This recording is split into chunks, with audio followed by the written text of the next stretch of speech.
Okay, see if this works. Okay, did you get do you have that on your screen? You guys can unmute yourself. Do you have this on your screen?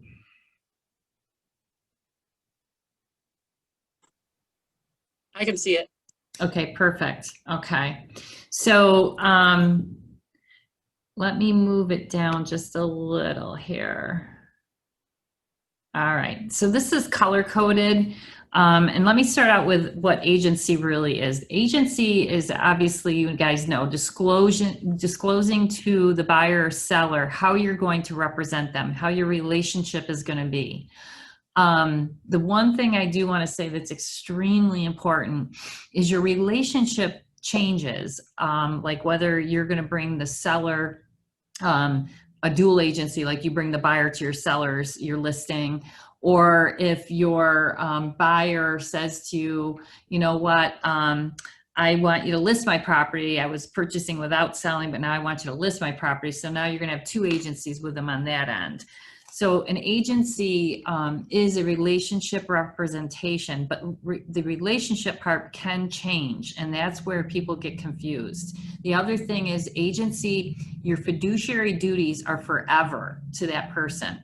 So what I mean by that is if something expires, your listing expires, you still, and say you bring a buyer, you still have fiduciary duties to that seller. Your relationship has changed, but you still have fiduciary duties. So with that said, I'm just going to close my door here. With that said, you basically want to disclose right from the get-go. Remember, it's substance contact that you are going to say who you're representing. And that means as soon as you meet them. That doesn't mean that you are, you know, getting the form done 10 months later. You have to do this form within a timely manner. And because we're all electronic now, there's no excuses. And I'm going to give you a case study that I just went through that meant somebody's commission, because agency does not mean you'll get paid. So I want you guys to understand there's agency disclosure and there's buyer agency, representative agency, meaning a buyer contract, okay? And you have two different, I know this is going back a little basic here, but it does get confusing. You have two different ways you're looking at somebody. You're looking at them as a customer or a client. They do not become your client until you actually are in a contract and you've done your agency disclosure too, okay? They're always a customer. So what I mean by that is if you're working with somebody and you have not filled out an agency disclosure, you are they're just a customer to you. So you have to remember that. They don't become your client until you actually get their signature on agency disclosure. Then it doesn't mean you'll get paid though on agency disclosure. You only get paid if you're under contract. Now, we've all been playing fair game with, you know, MLS, co-brokes.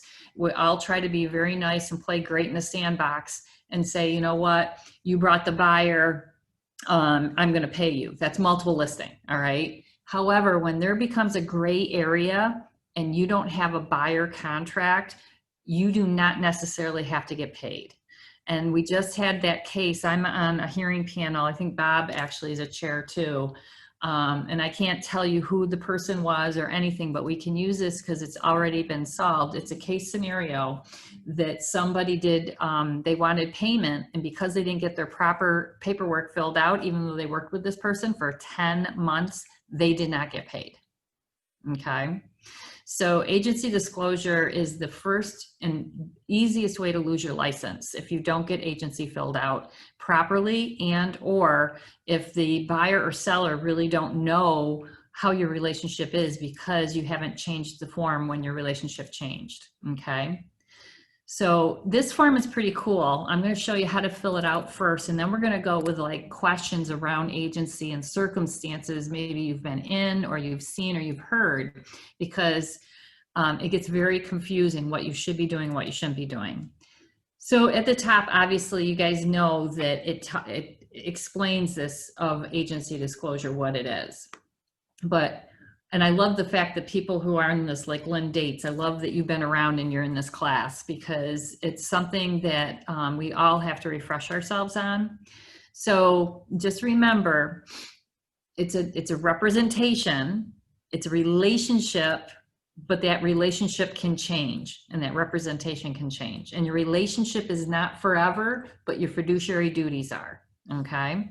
And you only have so many fiduciary duties when you're a dual agent. And that is where the gray area comes in. So at the top in the red, it says who I am and my firm. Obviously that always gets, it's self-explanatory, gets filled out. Now, a licensed real estate broker acting in interest of, that blue line always gets filled out. You have to check, because what you're saying is it's the seller or the buyer. Okay. The green area right below it is actually your position as the agent at the time they're filling this out. Okay. So you're going to say you're selling for the seller, you're listing, you're going to be the seller agent. And then you're going to leave it just that way. You're going to go down to the purple, and you want to do this all the time, is you want to ask for advanced informed consent on both dual and dual designated. And the reason is because you're saying to them, there could be times when I have a buyer and I've been working with that buyer for a long time, and all of a sudden they want to see your property. You're giving me advanced consent that this could be a possible relationship change. Doesn't mean they're going to authorize you to do it, but they're giving you advanced consent that they understand that you might bring a buyer sometime into their listing. Okay. And you already had a relationship with that buyer, or it's somebody that's calling directly to you and you don't have a relationship yet. However, we'll talk about that and how that gets filled out. So that green part is your actual relationship. Obviously, you are not a dual agent right away. You're not.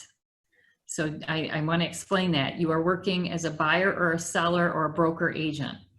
And then down in the bottom, or the purple, is where you do the advanced consent. Obviously, the orange doesn't come into any kind of play unless it's a KW agent, and we'll talk about that a little bit on the other end. And then the blue is where your client customer, do you see how they say client and customer? Because remember, they're not a client unless you have an actual contract. I hope you guys understand that. You should be doing buyer contracts. A customer is basically somebody who says, yep, I'm going to work with you. I understand you're representing me in this end. But a client is somebody you've contracted, somebody that you've got there saying, well, if I don't get paid from the MLS end, you're going to pay me. And you want to do your business that way. And I'll talk to you about this case scenario, why. And then at the bottom, it's either going to be buyer or seller signing that understanding. Okay. Is there any questions that you want to unmute or put in the chat box for me on this? No. No? Okay, good. So let's go back here. So say you're representing the buyer and all of a sudden they want to see one of your listings. Would you bring this form out? Now you've already filled out a seller agent listing disclosure, right, with the seller. And you had this buyer before you had that listing, and you have a buyer agency, but now they want to buy your property, your listing. Would you refill this whole thing out?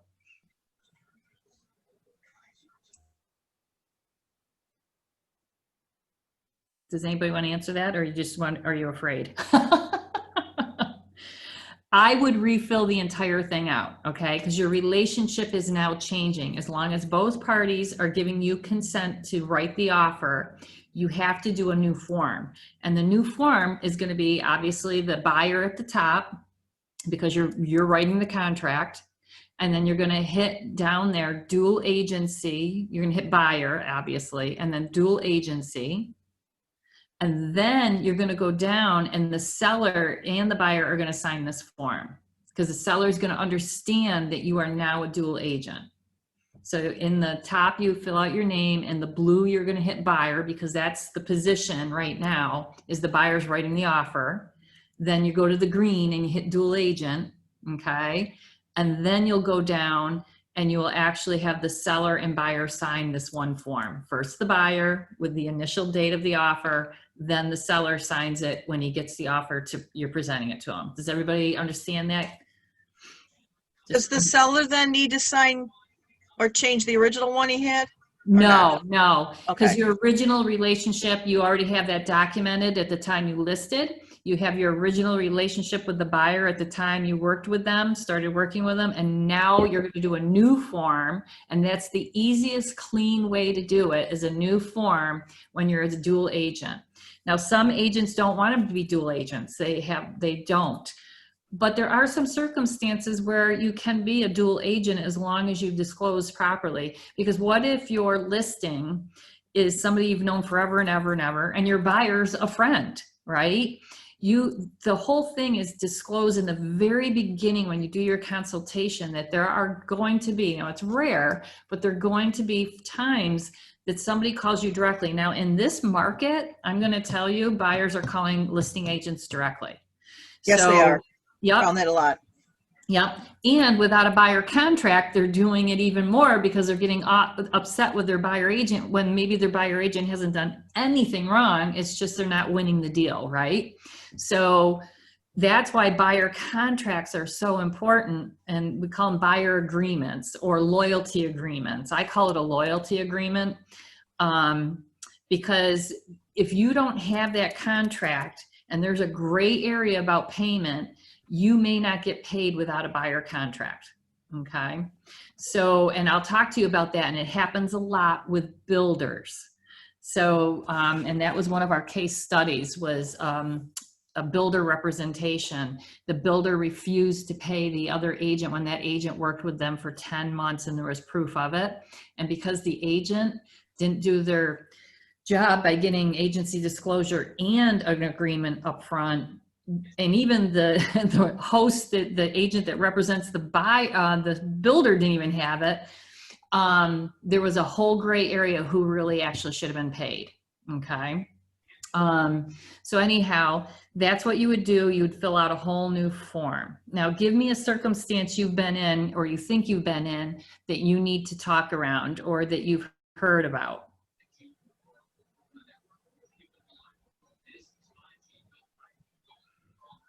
For dual agency?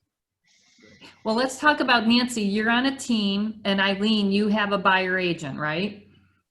Yeah.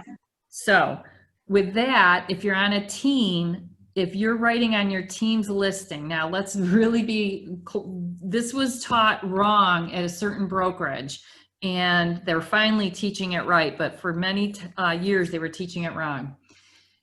As a team, if I am a listing agent, and my buyer agent comes in and writes on my listing, what is that agency? What is it?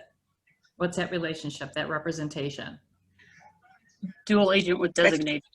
No, it's dual agent. Because I don't really count. Yeah. As much as I hate to say that. Okay, Yeah, so it would be like one Eileen, agent. you came, when you guys were at Howard Hanna, they were telling you that it's dual agent designated. It's not. It's dual agency, because what happens is, say Joe is in your office and he hears Bob talking on the phone and Bob's got a listing, and all of a sudden Joe overhears the conversation.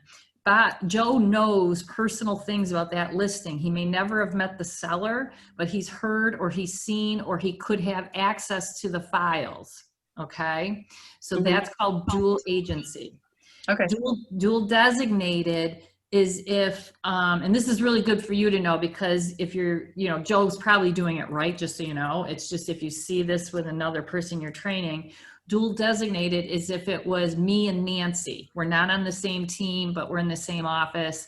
That's dual designated, okay? Right. That was taught wrong for a very long time. And I was at Nothnagel and they were teaching it wrong back then. So Eileen, I'm going to check and see to make sure the one I sent you was right for Bullsaw, but I believe it was. I believe it was too. Yeah, I think it was. I think.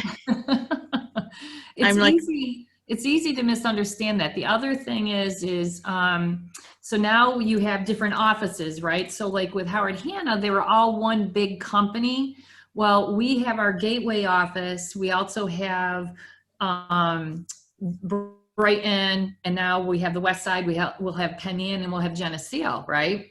The thing is Chuck has a relationship in all those offices. So he's really, even though Susan is a broker and she's a different broker's license, Chuck is the backup broker, okay? So there's a relationship there. So it's still dual designated. I keep seeing sometimes people doing dual agency, and it shouldn't be that way. It's, or not dual agency, just buyer representation and listing representation. It still has to be dual designated because Chuck he has a relationship. Susan feels that because she has a separate broker's license, that's okay. But your consumer, I told Susan, I go, Susan, it's better to be erring on the right. Am I saying that right? Erring on, because the consumer doesn't understand the relationship. That's what it boils down to, is when there's a court proceeding or an ethics hearing, they're going to say, how does the consumer understand this relationship? And if the consumer doesn't understand that we are separate brokerages because of Chuck, right? Then we are erring wrong. We need to err on the right side and say, hey, you know what? Chuck has a relationship with Susan. So somewhere there could have been a conversation, and that buyer or seller might have thought that we were one company, one broker's license. So we have to be dual designated. All right. Err on the side of caution. That's it. Thanks, Nancy. Did you look that up for me? I did not, but it was killing me. I was having a brain fart. I know. I was like, oh, no, I know that phrase. That's an old phrase.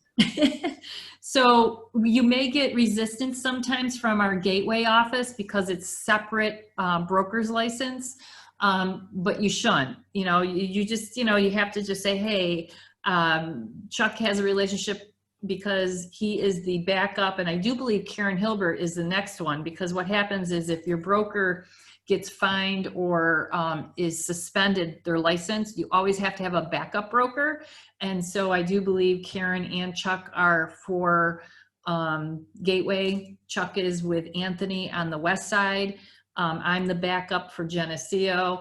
And Susan, I'm not sure who she has for Penn Inn, but because we're all one, it has to be that dual designated, okay?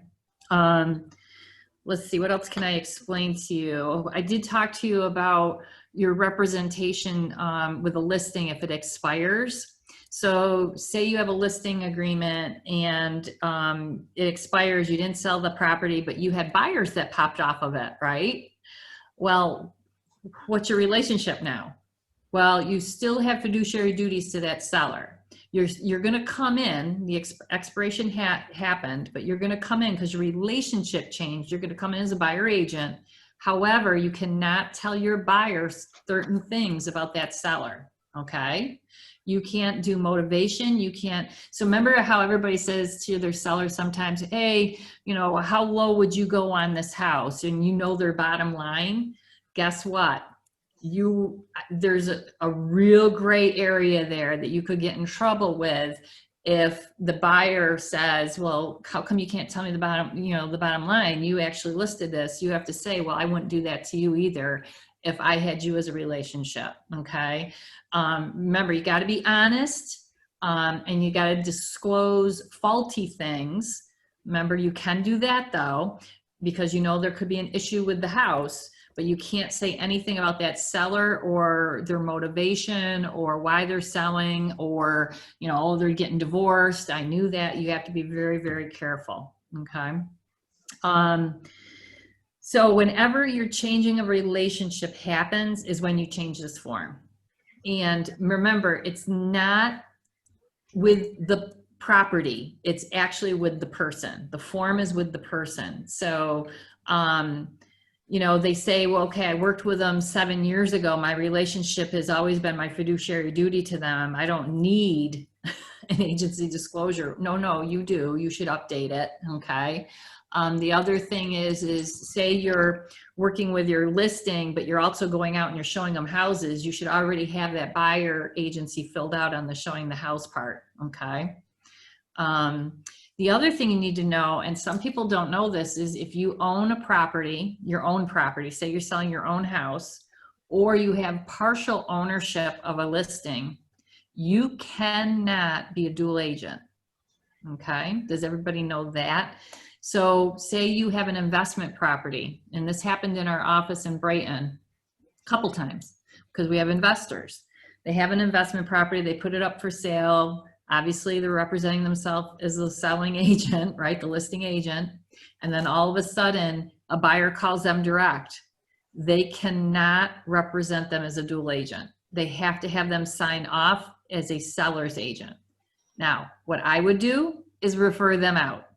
I would never write that contract. I know a lot of agents do, but I'm telling you, if that buyer gets disgruntled after the sale and you're a licensed New York State agent, they are going to go with the buyer every single time. They are not going to listen to you as a listing agent. You should know better, kind of thing. Okay. That's where you always put in the listing contract that you are owner. Remember in your private remarks, I own the property. I'm New York State licensed agent. Same as if you're purchasing a property, you got to do the same thing. And you cannot, the other thing you can't do is you can't, so say it's a for sale by owner. Oh, here's a good one. Okay. So you have a buyer and you're going in and you're going to write on a for sale by owner. What is your agency going to be? To my buyer. Exactly, Nancy. You're always with the buyer agent. Okay. Can you put that in the MLS, that for sale by owner? Well, if you have an agreement, like a limited service? Nope. No, because your relationship was, remember that then they're looking at that it was a pocket listing. Okay. Because you didn't offer it out to multiple listing service. So you can't put it in until the MLS says that we can use them for comps and they have that little area. Right, right. Right. So as soon as our MLS changes their rules and says, because there's other MLSs that allow you to put in a for sale by owner for comparable numbers. As soon as they do that, we'll be able to do that. We'll be able to put them in and you get sort of credit for that, right? But remember, you brought the buyer to them, so you represent the buyer, and you can't put them in the MLS because you really didn't list that house. I've seen some in there though where it says in the private remarks for comp purposes That's only. where it got really bad with the awards. That's why awards went away, is because agents were cheating. They were putting in for sale by owners and taking credit as a listing and a buy. Okay. Gotcha. Oh, Yep. yeah. Yeah. How about if somebody comes to you and they say, hey, you know what, Nancy, I want you to list my property. I don't want you to list my property, but I have the buyer. So you got a relationship with them because they came to you and they actually have the buyer. Who do you represent at that point? I represent the seller. Yep. Yes. Thanks, Nancy. I'm sorry. No, that was good. I liked how you thought about it.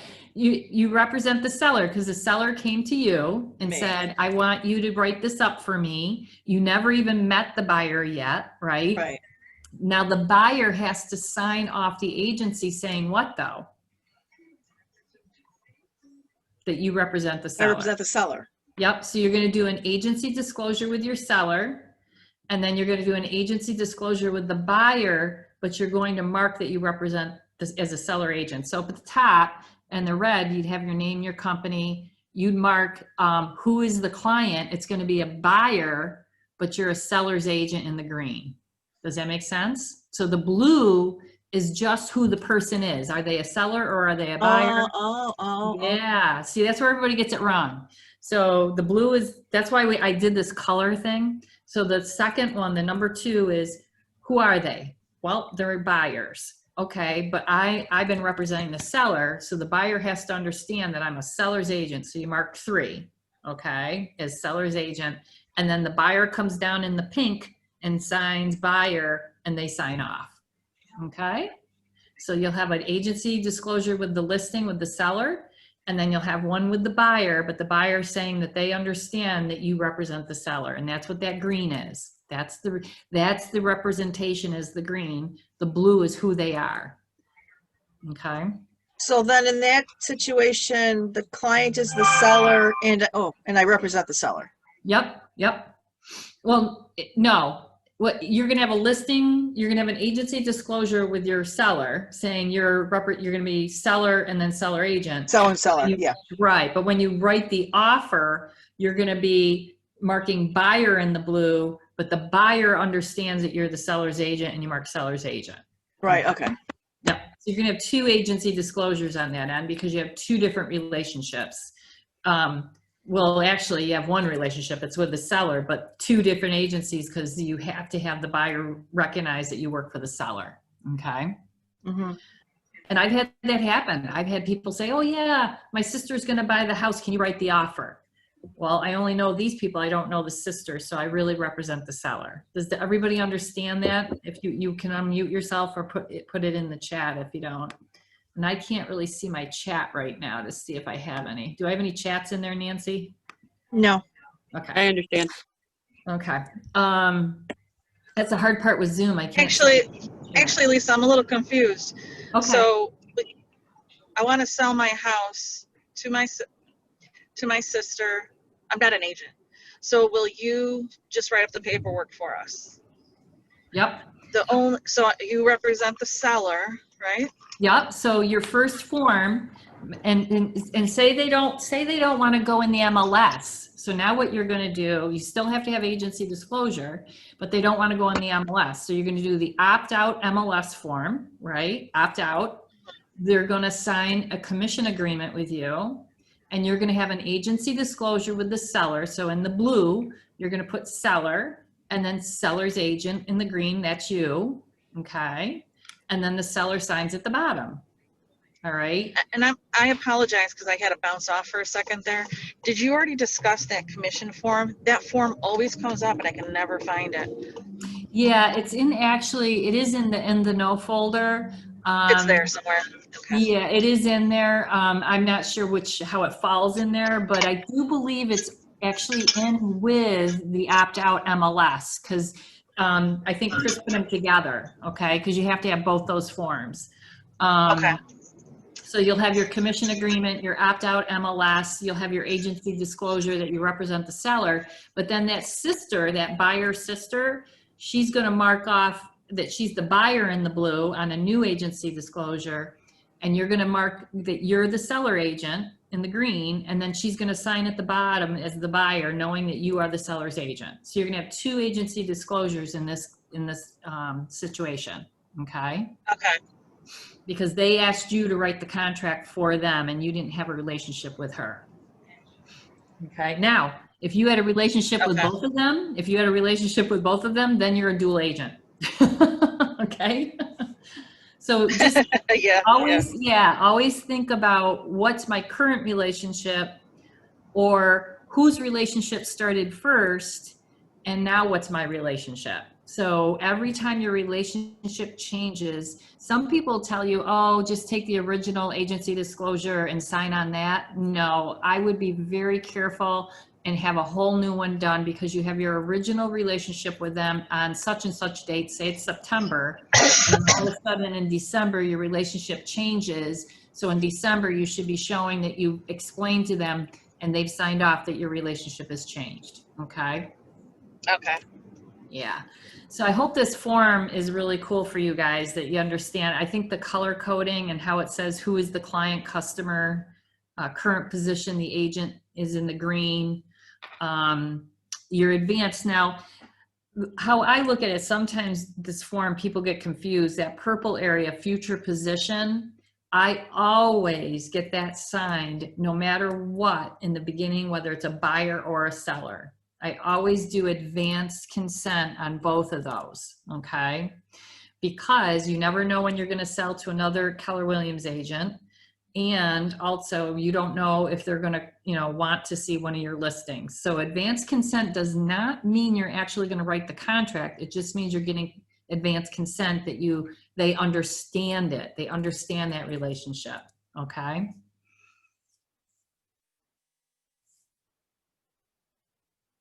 Does anybody have any other questions? So I want to tell you about what happened with this case, and you guys can unmute yourself on it. This was a very interesting case. So this happened over a year ago, and it dragged its feet because it got appealed. But this was not an ethics, this was an arbitration case. Now, it could have really been an ethics case because neither agent did their job right. But arbitration, we're not there to argue ethics unless there was an ethics brought up, and that goes in front of a different hearing panel. Arbitration is who earned the money. Now, I can tell you a case that we had at Brighton, and then I'll tell you about this one. The case we had at Brighton, our agent, which I was so happy, went and did their agency disclosure and did their buyer agreement at the same time, a consultation. He went and showed this property. It was a different company, obviously a co-broke. He went and showed it. His buyer went back to an open house, and they ended up telling him, hey, could you please write an offer? So he wrote an offer on the property. Well, it didn't come together. The offer did not come together.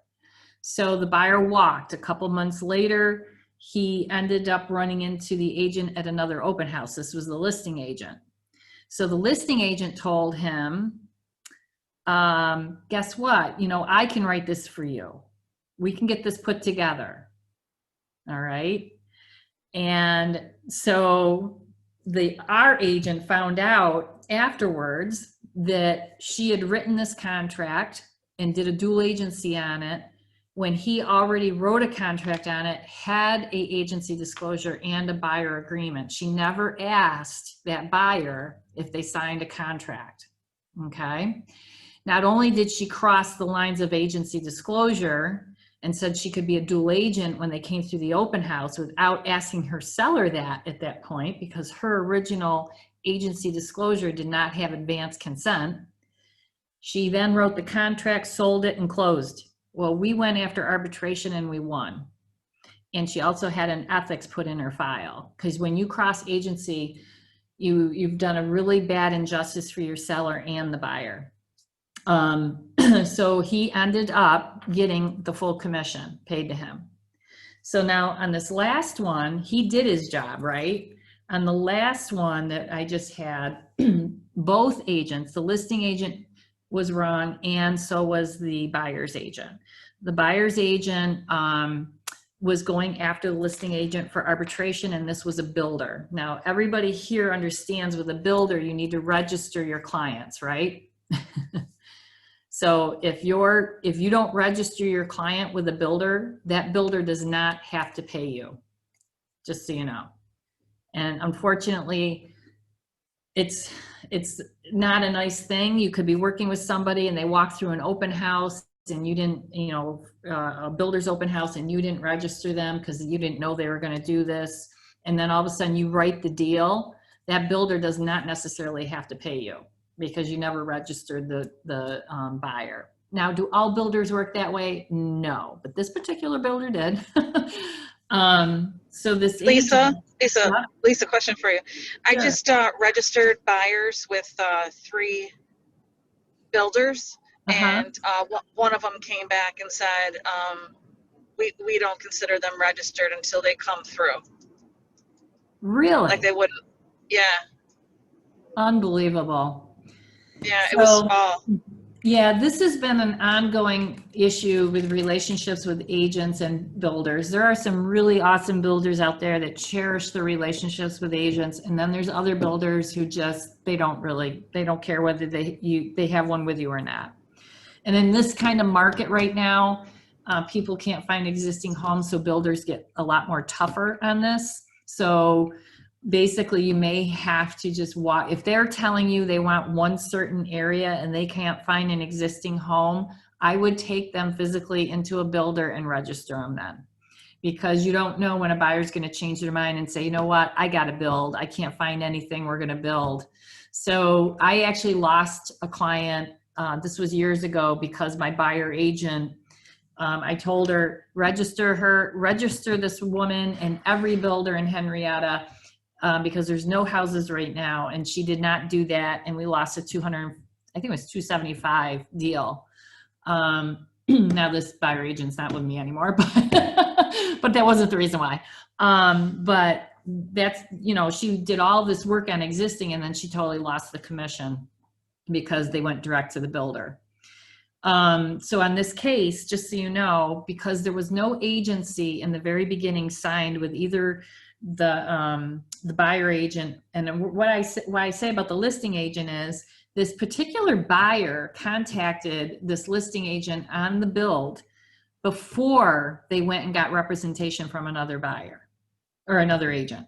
So the buyer walked through a house that was a builder's, did not register themselves, and the hostess, the agent of the listing for the builder, never even registered them when they walked through the open house. Because one of the questions that was asked on the panel was, show me your registration of that builder walking through the open house. Because what that agent was claiming was, I had representation first, then she came through with the buyer. But she had nothing to prove it, okay? So it got very nasty. The buyer agent had a relationship for 9 months with this buyer. Now, what happened was, these are both nice agents. The buyer was a jerk, okay? And the buyer decided to screw both of them. And this is what the buyer did. The buyer went through originally with the host, the listing agent, said jokingly in a text message. Now remember, text messages we can call through ethics or even arbitration. Text and said, hey, I guess I better get my own representation. I really love this house. Okay. And that listing agent said, yes, you're able to get representation on your own. Just let me know what else you need, blah, blah, blah. So then the buyer went, and this was her friend agent, and said, hey, I love this house. Never told the agent that she went through the model. Never told her that she's met this other agent. So took the buyer agent wrote a deal on it, didn't come together, showed them tons of other houses, but they still wanted to come back to this original house, okay? So it expires, and it's a spec home, basically, not really a model. And the buyer tells the buyer agent in October, you know what? I'm going to take a break. I'm not going to do anything till the first of the year. Contact me the first of the year. So guess what do you think that buyer did? They walked right now. They didn't, that was not multiple listed. It expired. Don't remember, it's a spec home, so it's considered an active listing. But builders work in a different way. So she called the builder listing agent and said, hey, is it still on the market? Is it still for sale? We're still very interested. And that agent said, now, the agent had every right to do this because the time frame had lapsed. But that agent said, yes, I can write the deal for you. And unfortunately, what happened was the buyer agent found out in January that this was written because the buyer was stupid enough to call her and tell her, I wrote a deal on this property. Okay. And you could tell there was just a lot of not upfront kind of relationships here. They were all sort of lying. Yeah. Way to put it, right? So anyhow, what really happened is the panel actually went with the buyer agent to get commission. I voted against it. And the reason I did was because no documents were signed properly. And to me, did she earn that commission? Yes, she worked 9 months for it. However, she couldn't prove anything because the buyer wanted nothing to do with the buyer agent any longer. So it was just such a nasty thing altogether. And it was really because the buyer was dishonest. So long story short, you need to get your agency disclosure the minute you start talking to somebody. Now, when they walk through an open house, you obviously don't need to do it at that point. You really don't. There's a video out on New York State that says when people walk through your open house, they're assuming you already work for the seller, okay? So you don't necessarily have to, bring out your agency disclosure. However, you should have some on you so that in case they start talking to you, you have to say, hey, wait a minute here. Just so you know, don't tell me any financials yet. I represent the seller. I don't know if you have an agent. You have to be upfront. But your first subs in contact or your consultation, you should definitely have your agency done, and you should also do a buyer agreement. Does anybody have any questions on the buyer agreement? And be upfront if you're not doing one, because we actually have a very good class on how to get them signed. I've been really adamant about that since this whole COVID thing, and I just say, this is how I do business. Mm-hmm. Okay. And in order for me to be loyal to you, I need this in return. And a few people have said, well, and I'm like, okay, fine. Go with somebody else. I don't even screw around anymore. I used to. I don't. They don't want to get pre-qualified and sign the agreement. They're done. Nancy, I agree, because you just don't know in this market, and you got to do it out a year now too. Make sure you get those agreements for one full year out. Now you can always break an agreement if you don't like these people and your relationship gets nasty. You can rip it up. You can just send it to them and they can cross through it too. Well, and that's what I tell them. I said, what this does is we're on the same page and we're both saying we're working towards the same thing. I said, and I tell them that, I said, I want this to be fun. That's part of my thing. If I'm not having fun, it's no good. And if you're not having fun either, then this isn't working well. Right. And then we just say we're done. And I'm okay with it. I fired somebody, somebody's fired me. I'm okay with that. Yeah, getting because, crotchety. It can be very rough afterwards if something went wrong, and they remember the agent's always going to be wrong, right? In their eyes. It doesn't mean you're wrong. It just means that you could be accused of something if that relationship isn't very good. So, but the first thing, just so you guys know, and I don't know if any of you have ever been on a hearing panel or you've had to do this. I did compliance for 6 years, and now I'm on the hearing panels. The first thing they look at when it's an ethics is agency disclosure. It's the very first document they're going to see when it was dated and when the relationship started. They will ask those questions, just so you know. And so that's why I've always been pushing in the offices with the agency. And when Noelle sees it or Jackie sees something that's not filled out properly, it isn't them trying to be jerks to all the agents. It's them trying to say it's the easiest way for you to lose your license is through not getting your agency done right. Okay. So that's the first thing they'll look at is agency disclosure, and they look at dates. They want to see when everything started. The other thing they'll look at is all the other documents. Did the agency get signed at the time of contract, or did the agency disclosure get signed at the initial substance of your conversations? Okay. And now I've got a question on that, because I've been getting everybody to sign one right away, but out of habit, when I'm doing the purchase offer, I include it, especially because I don't have them sign that whole fair housing thing at that time. So they're signing it again. Will that bite me in the butt, or because I already have one?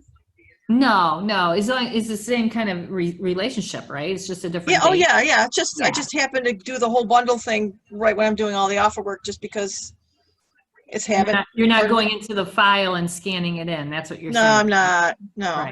Right. As long as you have your original from back, if you got audited, okay. And that's okay. It's just a disclosure, so it can be re-signed. The one disclosure that your dates all have to be very well on is your lead disclosure too. I know this is an agency class, but whatever you do not back sign that. And what I mean is, say the listing agent gets sloppy and doesn't put the lead disclosure online and you're writing an offer. And then you as the buyer agent fills the lead out and has the buyer sign it first, and then it goes to the seller. You can't do that. That is a huge no-no. You have to pick up the phone, get your offer written, get it written, and just put in the contingency line, waiting on lead disclosure, okay? Because the seller has to sign that lead disclosure before the buyer. The dates have to sequence that way, okay? Do That they makes nab sense. you? Do they nab you all the time? Absolutely not. But if by chance a child gets lead paint disease or whatever, they will end up going and looking at those dates. Okay. And that's a federal and a state offense. Agency disclosure is state, lead disclosure is federal. So you have to make sure your dates all sequence. So if you don't get that lead, just write a contingency saying, waiting on seller. It doesn't matter that it was signed after, it just means it matters that the buyer's signature is after the seller's signature. It's dated after, okay? So say they forgot, say the seller forgot to fill it out and agent says, oh my God, I'll get it to you, hang on. Just give them everything but that and just say on your contract, this is contingent that the buyer gets to review the seller's lead disclosure. And it's an easy contingency to remove and all the dates sequence, okay? Because you can get in a lot of trouble for that one. There is a case, I think, and I don't know if anybody heard this, this was about 1.5 years ago in New York State. The signatures were mixed up on the lead disclosure and the state ended up fining the buyer agent $150,000 because the buyer's daughter got lead poisoning and they also got thrown in jail. So when you get thrown in jail, what happens to your license? Bye-bye. Yep. Yeah, that was a New York State case, okay? And that was a buyer that actually their daughter got lead-based paint poisoning. So be very careful with your dates. It does, like I said, I don't want to scare you on that. It's not like it happens every day. It just, that was a case where unfortunately it happened and the agents didn't do the disclosures right. And they were probably very, very good agents, made a bad boo-boo and look what happened to them. Okay. So that's it. Does anybody have any other questions on agency disclosure? We did really good. We got that done in 45 minutes because we all got bounced off and back in. Does anybody have any questions? No? Good. Okay. Well, thank you everybody for coming. If you ever have questions with agency, just make sure you reach out. I don't mind answering them because I'd rather have you be safe than sorry. Okay. And it was great seeing all of your faces. Well, not Christina, Becky, I see your picture.